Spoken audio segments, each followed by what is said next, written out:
Students hello, how are you? I hope you are doing fine. आपको पहला law समझ में आया, किरचॉफ करंट लॉ बहुत सिंपल चीज था। अब थोड़ा सा एक बेसिक बता देता हूँ, ओके? फिर उसके बाद सेकंड लॉ पे जाएंगे, ठीक है? तो थोड़ा सा बेसिक समझ लो, बाकी कुछ नहीं, ओके? एकदम अपने स्टाइल में कि ये मालूम होना चाहिए आपको। ऐसा समझ लेते हैं कि ये एक कंडक्टर है, ओके? ये एक कंडक्टर है और यहां पे एक इलेक्ट्रॉन बैठा है, मस्त बैठा। यहां पे एक मस्त इलेक्ट्रॉन आके बैठा हुआ है। ये कंडक्टर है, यहां पे एक इलेक्ट्रॉन है, बहुत सारे इलेक्ट्रॉन है, इनफाइनाइट इलेक्ट्रॉन है, इतने सारे इलेक्ट्रॉन है। मैंने सोचा चलो एक इलेक्ट्रॉन यहां पे ऐसे बैठा हुआ है। अब इसको बहुत इच्छा हो रहा है कि यहां से यहां चले जाए, हो रहा है उसको यहां से यहां आना है। ये इलेक्ट्रॉन को यहां से यहां पे आना है, उसको बहुत ऐसा लग रहा है मेरे को इधर जाना है, घूमने जाना है। क्या ये इलेक्ट्रॉन इस पॉइंट से इस पॉइंट ट्रैवल कर सकता है, जा सकता है? तो आंसर नहीं जा सकता, क्योंकि एटम्स है बीच में जो उसका रास्ता रोकेंगे, उसको नहीं जाने देंगे, जिसको हम बोलते हैं रेजिस्टेंस। ये तो सुना रहेगा ना बेसिक। एटम्स क्या करते हैं? इलेक्ट्रॉन के फ्लो को रोकते हैं। एटम्स इलेक्ट्रॉन को जाने नहीं देते, बोलते भाई नहीं जाने बस। तो ये बेचारा इलेक्ट्रॉन यहां से यहां पे नहीं जाएगा, क्योंकि उसको रेजिस्टेंस ऑफर होगा। एटम्स जाने नहीं देंगे, रेजिस्टेंस फेस होगा। पर अगर उसको यहां से यहां पे लाना ही है,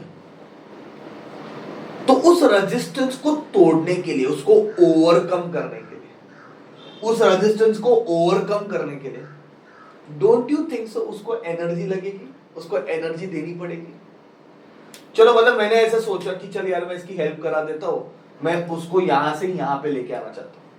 आई will help this electron to move from this point to this point.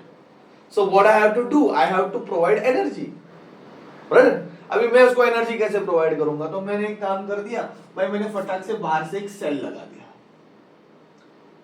जैसे ही मैं सेल लगाता हूं, सेल से इसको क्या मिल जाती है? एनर्जी।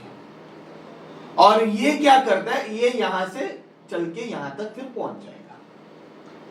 मतलब ये जो रेजिस्टेंस है, यहां से यहां पे पहले पहुंच नहीं रहा था बिकॉज बीच में रेजिस्टेंस था। वो रेजिस्टेंस को वो क्या करेगा? ओवरकम करेगा, मतलब वो वर्क करेगा। Work done by charge, okay? अभी इलेक्ट्रॉन है, चार्ज ले लो, इसमें एक चार्ज कंसीडर करो। Work done by charge to move from one point to another point. Work done by charge to move from one point to another point. ठीक है? Work done by charge to move from one point to another point is nothing but potential difference between that two points. इसको हम terminal potential difference बोलते हैं, या फिर दो point के बीच का पोटेंशियल डिफरेंस बोलते हैं।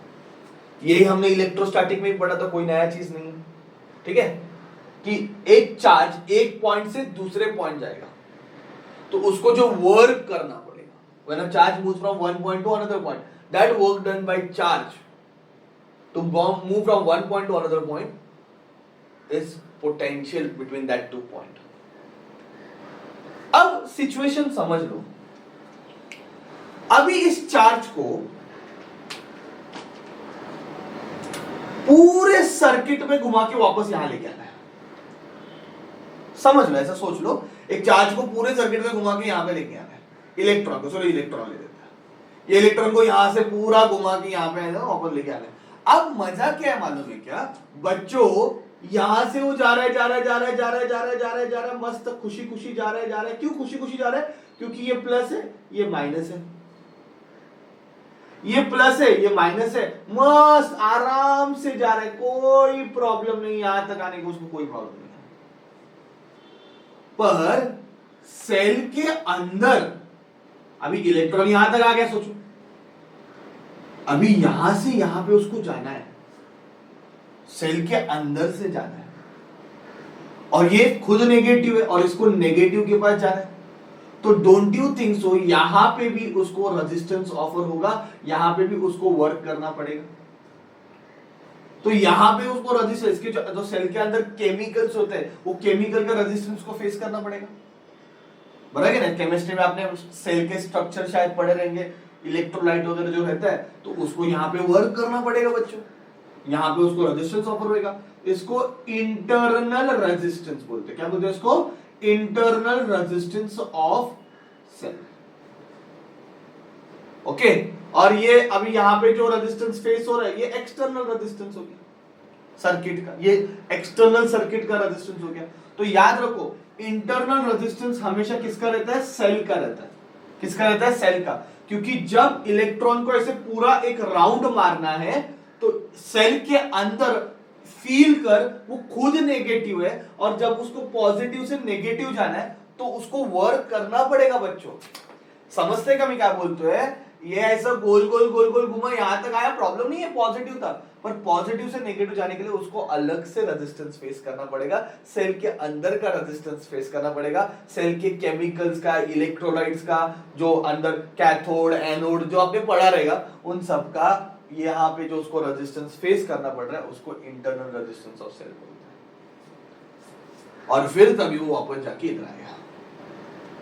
तो मैं ऐसे बोलूं कि अभी ज्यादा वर्क करना पड़ेगा, work done by charge to move through complete circuit, पूरे सर्किट में घूमने के लिए, मतलब सेल के अंदर से भी जाने के लिए टोटल वर्क डन बोल सकते हैं। एक पूरे सर्किट में घूमने के लिए, एक पूरे सर्किट में घूमने के लिए जो वर्क करता है चार्ज, उसको हम बोलते हैं ईएमएफ ऑफ सेल। ई से रिप्रेजेंट करते हैं उसको। तो फॉर्मूला देखो, पोटेंशियल का फॉर्मूला भी वर्क डन बाय चार्ज है, ईएमएफ का फॉर्मूला भी वर्क डन बाय चार्ज है। पोटेंशियल का फॉर्मूला क्या है? Work done by charge. EMF का फॉर्मूला क्या है? Work done by charge. This is work done by charge to move between two points. दो पॉइंट के बीच में जब उसको मूव करना है तो जो वर्क करना पड़ता है उसको हम क्या बोलेंगे? पोटेंशियल। और अगर पूरे सर्किट में मूव कराना है तो उसको ज्यादा वर्क करना पड़ेगा, सेल के अंदर से भी जाना पड़ेगा, उधर का भी रेजिस्टेंस फेस करना पड़ेगा, तो वो वर्क डन बाय चार्ज उसको हम क्या बोलते हैं? EMF. Either you say work done by charge, है ना, और you can say energy spent by cell. एक ही चीज होगी। ये वर्क क्यों कर रहा है? क्योंकि सेल से एनर्जी मिल रही है, तो वर्क चार्ज करेगा, एनर्जी कौन देगा? सेल देगा। ये एक ही डायलॉग हो गया।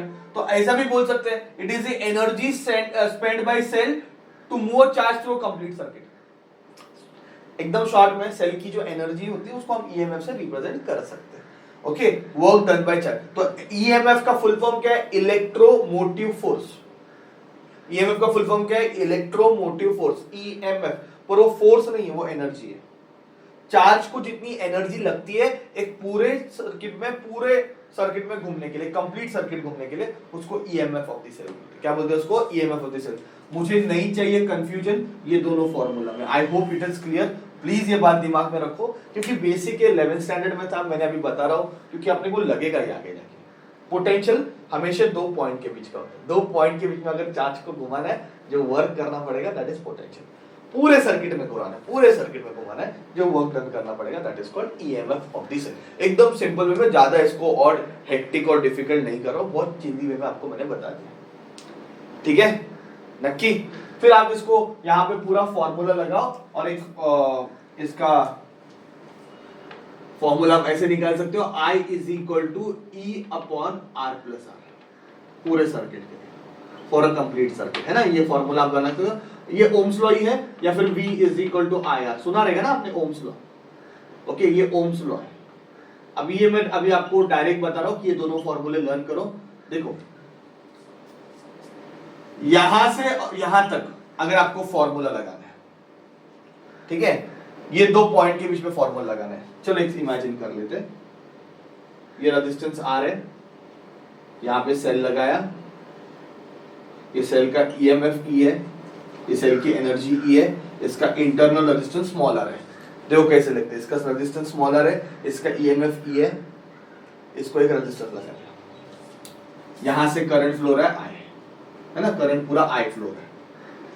बच्चों, अगर मुझे इन दो पॉइंट के बीच में फॉर्मूला लगाना है, ओम्स लॉ, तो कौन सा फॉर्मूला लगाऊंगा, V is equal to R, है ना। पर पूरे सर्किट को अगर मैं देखता हूं तो फॉर्मूला क्या बनेगा, यही formula, E is equal to I into R plus R, V की जगह E लेगा into I into total resistance R plus R, ठीक है। तो ये फॉर्मूला दो याद रखो। आई होप आपको समझा रहेगा। EMF मतलब सेल की एनर्जी है जो चार्जेस को मिलती है पूरे सर्किट में घूमने के लिए, वर्क करने के लिए, ओके। और पोटेंशियल डिफरेंस मतलब क्या, पोटेंशियल मतलब क्या, और ये पोटेंशियल डिफरेंस का बेसिक फॉर्मूला ओम्स लॉ है, बहुत बार आपने यूज किया रहेगा।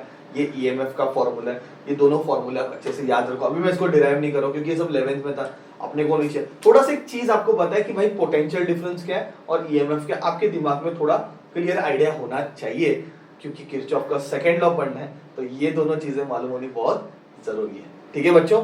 इन शॉर्ट बताया मैंने, बहुत ज्यादा डिटेलिंग किया नहीं है, बहुत कुछ है इसमें बात करने जैसा, पर वो 11th में है, वो एंट्रेंस में। अभी अपने को 12th बोर्ड में इतना कुछ करने का नहीं है, तो इतना थोड़ा बहुत आपको नॉलेज मालूम होना चाहिए, इसलिए मैंने आपको बताया, ठीक है बच्चों। Thank you very much.